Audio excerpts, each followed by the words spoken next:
Have you ever felt like you were wearing a costume that you couldn't take off? Have you ever looked at your life and thought, this belongs to a stranger? I would like to ask you, is there a dream you gave up because people told you it was unrealistic? Please share your answer in the comments. My name is Elisa, and I ran away from success to save my soul. I was 32 years old, and I was the golden girl. I lived in Chicago. I worked as a vice president at a huge advertising agency. My office was on the 40th floor. It had walls of glass. I could see the whole city beneath my feet. I made a lot of money. I wore suits that cost $2,000. I drove a white Porsche. I was engaged to Mark, a handsome dentist who looked like a movie star. My parents were so proud. "Look at Elisa," my mother would tell her friends. "She has everything." But they didn't see the truth. I woke up every morning at 5 a.m. with a knot in my stomach. I drank 4 cups of coffee just to feel alive. I sat in meetings about branding strategies and consumer targets, and I wanted to scream. I felt like a bird in a cage. The cage was made of gold, but it was still a cage. Mark, my fiancé, didn't understand. "Elisa, we are a power couple," he would say, checking his watch. "We are building an empire." I didn't want an empire, I wanted a garden. Since I was a little girl, I loved nature. I loved dirt. I loved watching things grow. I wanted to grow lavender. I wanted to make soap and essential oils. I wanted to smell like flowers, not expensive perfume and stress. But you can't be a lavender farmer when you are a vice president. It is irresponsible. It is a waste of potential. The breaking point happened on a Tuesday.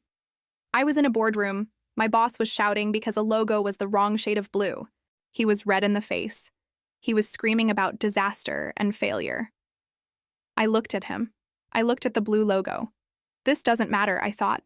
None of this matters. My heart started to race. I couldn't breathe. The walls of glass felt like they were closing in. I stood up. "Elisa," my boss snapped. "Where are you going? I haven't dismissed you." "I'm leaving," I said. My voice was quiet, but steady. "The meeting isn't over," he said. "No," I said. I'm leaving. For good." I walked out of the room. I walked to my office. I picked up my purse. I left my laptop. I left my awards on the shelf.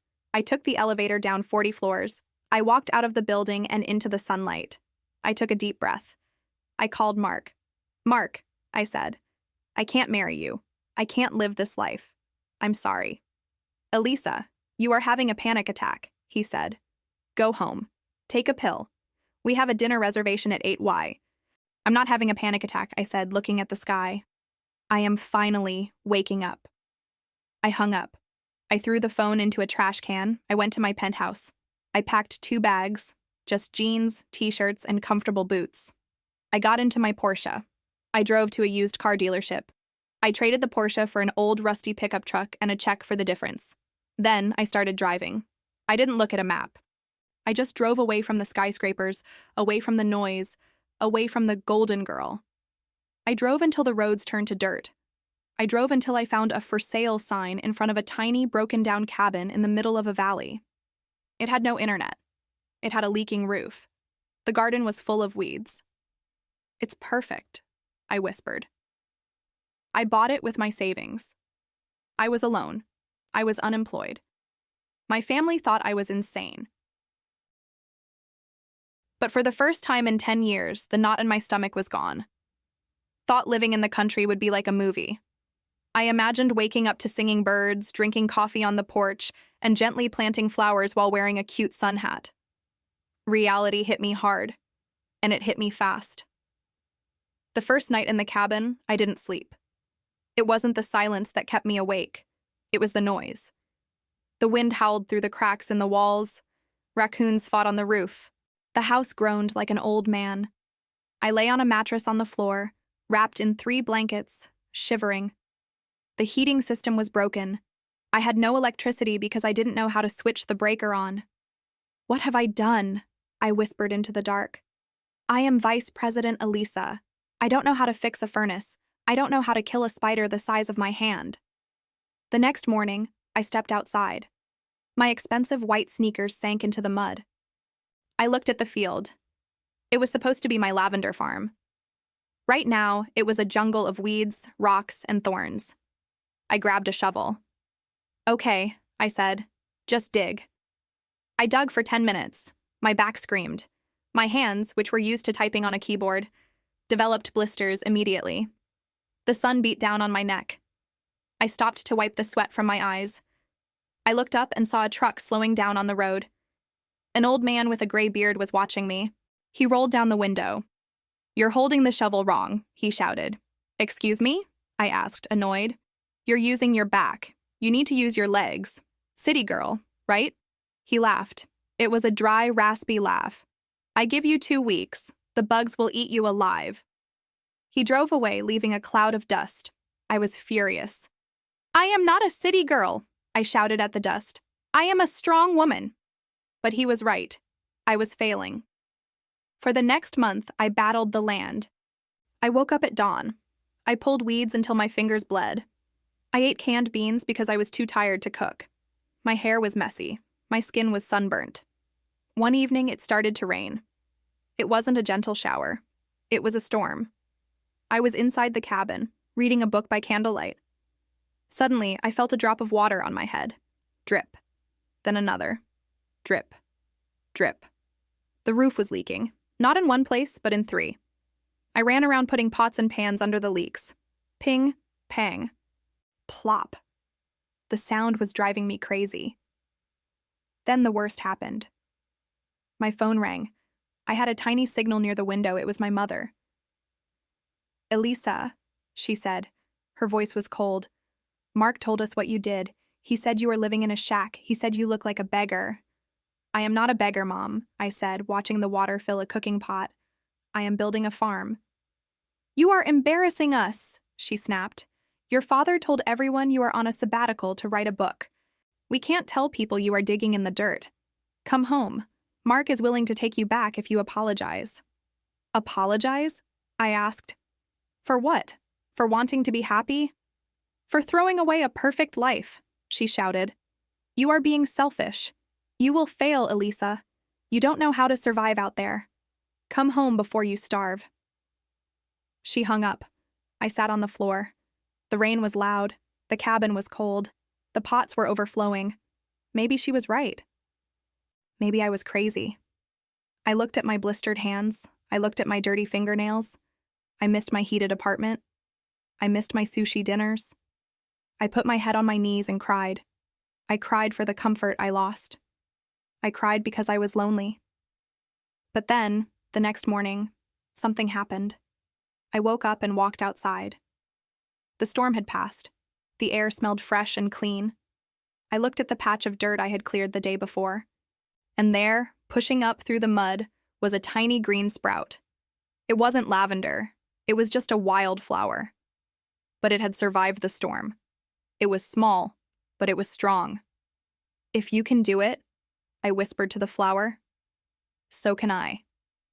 I didn't call Mark. I didn't call my mother. Instead, I walked down the road to the neighbor's house, the grumpy old man who laughed at me. I knocked on his door. He opened it, looking grumpy. "What do you want, city girl? Giving up?" "No," I said firmly. "I need to fix my roof, and I need to learn how to plow the field. I will trade you. I will clean your barn and cook your dinner if you teach me." The old man stared at me. He looked at my muddy boots. He looked at the determination in my eyes. A slow smile spread across his face. "My name is Arthur," he said. "Come in. Coffee is on." I didn't know it then, but asking for help was the first step to truly becoming free. But the winter was coming, and I was about to face a challenge that money couldn't solve. Arthur was a tough teacher. He didn't give compliments. If I did something right, he just grunted. If I did something wrong, he lectured me for 20 minutes. "You don't plant seeds when the moon is full, Elisa. You wait for the new moon." "That's not a weed. That's medicine. Don't pull it." But he taught me everything. He taught me how to read the clouds to predict rain. He taught me how to fix the roof with tar and shingles. He taught me how to drive his ancient tractor. Summer turned into autumn. My skin turned brown from the sun, My muscles grew strong. I stopped missing my vice president suits. I wore overalls and flannel shirts, and I felt beautiful. But then winter arrived. Arthur warned me. The cold here isn't like the city, Elisa. The wind cuts through the walls, the pipes freeze, the snow traps you. He was right. In November, the first blizzard hit. The snow piled up to the windows. The road was blocked. My truck wouldn't start. I was trapped. I had stocked up on wood for the fireplace, but I underestimated how much I would need. By January, my wood pile was low. One night, the temperature dropped to 20 degrees, 29 degrees. The wind was howling like a wolf. I sat by the fire, feeding it my last few logs. The cabin was freezing. I could see my breath in the air. I wrapped myself in every blanket I owned. I put on 3 pairs of socks. The fire burned down to embers. The cold crept in. It started in my toes, then my fingers. I couldn't stop shivering. Panic set in. I am going to freeze to death, I thought. My mother was right. I am going to die alone in a shack. I thought about calling Arthur, but the phone lines were down due to the storm. I looked around the room. What could I burn? I saw my bookshelf. I saw my old life. I grabbed a stack of marketing textbooks I had brought from the city. Brand Management 101, Corporate Strategy. I ripped out the pages. I threw them into the fireplace. The paper caught fire. The flames danced. The words profit margin and quarterly earnings turned into ash and heat. I burned my old resume. I burned my business cards. I burned the magazines that told me how to look perfect. I kept the fire alive with the debris of my past life. It was symbolic. I was literally burning my old self to keep my new self alive. I survived the night. The next morning, the sun came out. It was blindingly bright on the snow. I heard a loud engine noise outside. Vroom, vroom. I looked out the window. It was a massive snowplow clearing my driveway. Behind it was Arthur's truck. He jumped out, carrying a huge pile of firewood. "Arthur!" I screamed, running out in my snow boots. "Thought you might be cold," he grunted, dropping the wood on my porch. "City girls don't know how to calculate firewood." I hugged him. He stiffened, then awkwardly patted my back. "You're still alive," he said. "That's good." "I burned my books," I laughed, tears freezing on my cheeks. "I burned my resume." Arthur smiled. "Good kindling. That's all it's worth." Spring finally came. The snow melted. The mud returned. And then, the miracle happened. I walked out to my field one morning in May. The ground was purple. Thousands of tiny lavender plants were blooming. The scent hit me, sweet, floral, and calming. It was the smell of my dream. I dropped to my knees in the dirt. I touched the purple flowers. I had done it. I had survived the loneliness, the doubts, the storm, and the cold. I harvested the lavender. I dried it in my barn. I bought glass jars. I made my first batch of essential oil. I didn't have a marketing team. I didn't have a strategy meeting. I just had a wooden table at the local farmer's market. I set up my booth on a Saturday morning. Elisa's Valley Lavender. A woman walked by. She looked tired. She was wearing a business suit, checking her phone. She looked exactly like I used to look. She stopped. She smelled the air. "That smells amazing," she said, looking up from her phone. "It's pure," I said. "Grown right here." She bought a bottle of oil. She opened it and inhaled deeply. Her shoulders relaxed. She closed her eyes. "Thank you," she whispered. "I needed this." That thank you was worth more than my entire vice president's salary. But my past wasn't quite done with me. A week later, a fancy car pulled up to my cabin. I was in the garden, covered in dirt. I stood up. It was Mark. He stepped out of the car. He was wearing a suit. He looked perfect. And he looked horrified as he looked at my cabin. "Elisa?" he asked, staring at my overalls. "My God, you look..." "Happy?" I suggested. "Dirty," he said. "You look dirty." He walked closer. "Elisa, enough is enough. Your mother is sick with worry. I am here to take you home. I have arranged a job interview for you at my friend's firm. You can start Monday. We can forget this phase ever happened." He reached out to take my hand. "Come on." The car has heated seats. I looked at his manicured hand. I looked at my own hand. calloused, stained with purple flowers and brown earth. I looked at the car that could take me back to safety, to money, to the golden girl life. I took a deep breath. The air smelled of lavender and freedom. I looked at the heated seats. I remembered them. I remembered how they felt warm against my back while my heart felt frozen inside my chest. Then I looked at my cabin.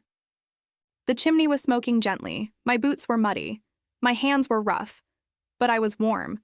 I was warm from the inside out. I pulled my hand away from Mark. "No, Mark," I said softly. He looked shocked. "No? Elisa, be reasonable. Look at yourself. You are digging in the dirt like a peasant. You are a vice president. You have an MBA. I had an MBA, I corrected him. Now I have a farm, and I have never been happier." "Happy?" He laughed, waving his hand at the small cabin. "How can you be happy? You have nothing." "I have everything," I said, my voice rising. "I have air I can breathe. I have silence. I have work that means something. I sleep at night, Mark. Do you know what that feels like? To sleep without needing a pill?" He shook his head. "This is madness. Your mother is right. You've lost your mind." "Maybe," I smiled. "Or maybe I finally found it." I took a step back. "I am not coming with you. I am not the woman who wore those suits anymore. She died in that glass office. Please tell my mother I love her, but I am not coming home. I am home." Mark stared at me for a long time. He looked for the scared, obedient girl he used to know. He didn't see her. He saw a woman who stood tall in her overalls, rooted to the earth like one of her plants. He didn't say goodbye. He just got back into his expensive car.